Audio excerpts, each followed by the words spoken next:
अमेरिकेचे राष्ट्राध्यक्ष Donald Trump यांनी अनेक देशांवर टेरिफ अस्त्र उगारलंय। त्यात भारतही होरपळणार आहे।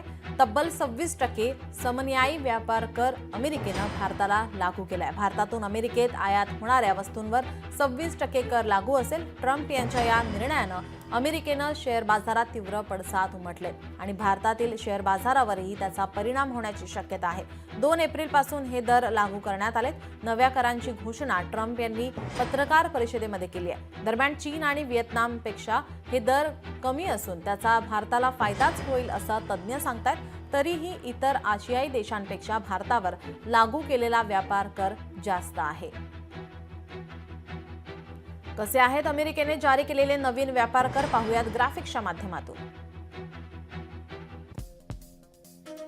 भारताला 26%, चीनमध्ये 34%, युरोपियन युनियन 20%, दक्षिण कोरिया 25%, जपान 24%, तैवान 32%।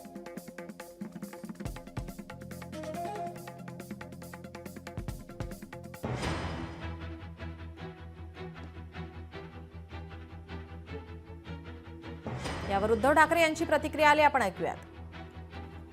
हे देशासमोर येणारं आर्थिक संकट सगळ्या देशवासियांना त्यांनी सांगितलं असतं आणि सगळ्यांना विश्वासात घेऊन आपण काय पावलं उचलणार आहोत हे सांगितलं असतं तर बरं झालं असतं। आम्ही एकमुखाने एका क्षणाचीही चर्चा न करता त्यांना पाठिंबा दिला असता। देशाच्या पंतप्रधानांनी, देशाच्या अर्थमंत्र्यांनी आणि देशाच्या परराष्ट्र मंत्र्यांनी बाकीचे सगळे विषय बाजूला ठेवून देशाला विश्वासात घ्यायला पाहिजे होतं।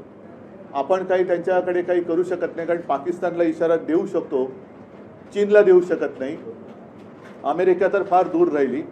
आणि मग काय करायचं असं आहे, ते जे काय करतील ते भोगत बसायचं आणि ते भोगतोय हे आपल्याला कळू द्यायचं नाही, म्हणून मग कुठेतरी वेगळे विषय काढायचे।